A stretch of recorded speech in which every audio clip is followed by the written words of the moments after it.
Hi, it's MANEMA and welcome to another episode of The Crafty Communicator, where marketing, communications, and brand experts converge to exchange knowledge. Now, in today's episode, I'd like us to discuss the concept of influencer marketing. And more specifically, are influencers marketers? But first, before we dive into that, let us discuss what influencer marketing is. So, what is influencer marketing?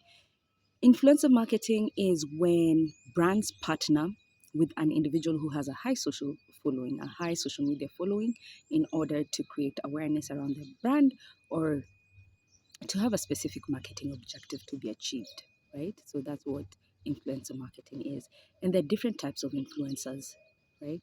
So I'll bucket influencers, the types of influencers in two categories based on pay and also based on status. So if you're looking at them from based on pay alone, we have nano influencers. This is anyone typically earning less than $50 from influencing.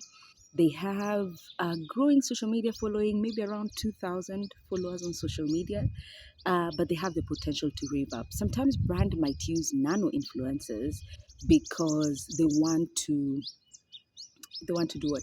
They want to diversify and spread their marketing budget, right? For instance, if it's a new fashion company that's trying to launch a brand or a fast fashion brand or something like that, they might use several nano influencers, send them a package, let them share it with their social media following. Um, and that's how the word gets out. So nano influencers typically earn less than $50 for any post that they do. Then we have micro influencers. These are anyone with a social media following between 2,000 to about 5,000, and they're growing fast, right? And they're growing fast. So they are also earning anywhere above $50 to perhaps $5,000, right? And they have a growing social media. Then we have macro influencers. These are now, they've already hit the millions in social media following, and also their earning capacity is more than $5,000 thereabout. Then now we have the mega influencers. Mega influencers, this would be a thought leader, it would be a celebrity. Their social media, their social media following is already in the tens of millions. Yeah, so that's the sort of person you're working with. They're earning anything above $8,000 to even in the millions of dollars when it comes to pushing your brand and the marketing initiatives that you're doing. Now, the other type, so that's based on pay. There's also based on status. So, number one, subject matter experts. These are the individuals who um, have specific knowledge in a specific industry or skill set or trade. So, for instance, those who are in food, we have influencers in food and nutrition, we have influencers in fashion and style, we have influencers. I mean, even a plumber, yeah, it's an expertise that someone actually has. It's a skill set. Then we have celebrity. Now, these are the big guys. When Shaquille O'Neal is pushing Nike as a brand, right? Or we have someone big, I don't know, Lupita Nyong'o, and she is a celebrity brand for Lancome or L'Oreal or something like that.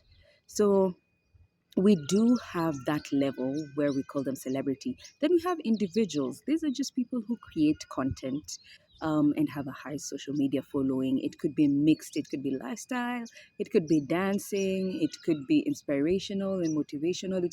They have a hybrid of content.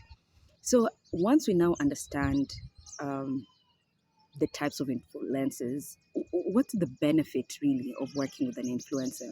Is that they have immediate brand awareness.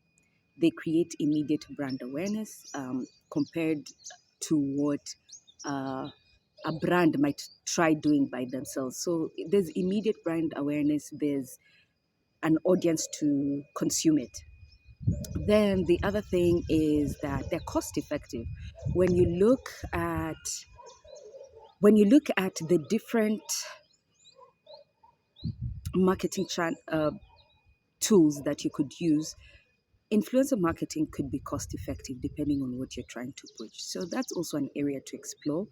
Then the last but not least, I think, eh, actually this is a good one, attribution.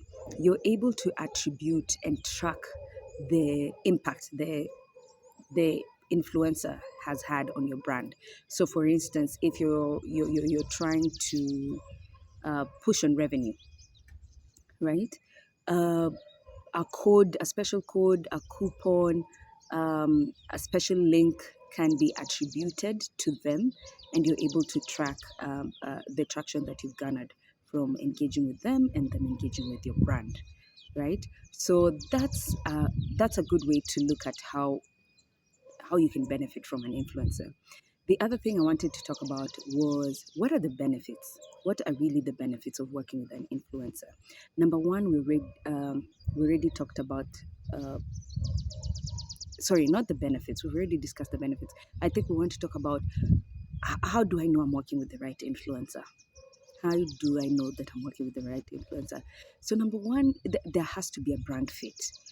Um, for example, if I am if I'm working with a dancer, a TikTok dancer, and they're the influencer for my brand, I would typically not use a TikTok dancer to push um, a new toilet cleaning brand, right? I wouldn't use them to push a toilet cleaning brand. However, if I'm opening a new gym, and one of our workout offerings is dance, then I would possibly use the dancer to push that. There's a direct correlation. That doesn't mean that the dancing TikToker can't push your toilet cleaning brand, but you'd really have to dig deep to create content that resonates with him and cleaning toilets. I hope that helps. So, having the right brand fit is very important. Also, the right platform. So, when you're also doing influencer marketing, not all platforms should be used. Yeah, just depending on who the influencer is. Not necessarily. They call the Facebook users, the oldies, the OGs. Those in Instagram is a hybrid of everybody. If you're on TikTok, mostly Gen Z and below. If you're on X, or you know Twitter, whatever you want to call it, then these are probably people who have engaging conversations. They push back, and you have to have content to support what you're trying to push. Yeah. So those are the types of influences we have, the benefits of working with them, and the must-haves for you to engage them. I hope that creates some understanding. So back to my question. Based on what we've already discussed, are influencers marketers or not? It's clearly the answer is no, but they are a tool like any other marketing tool, like billboards, like PR and communications, like event experience, that you can leverage to push your brand awareness. So, for instance, would you call Kabi Kame a marketer? Maybe not, but he is definitely a tool you can leverage to push a brand. If you want to use someone like, we had already discussed, Shaquille O'Neal, he'd make an excellent sports influence. He is an excellent sports influencer, right? But maybe not a good fashion influencer. Yeah, so he is just a conduit. Most influencers are conduits, but not the actual marketers. I hope that creates clarity, and I'm looking forward to catching you on the next one.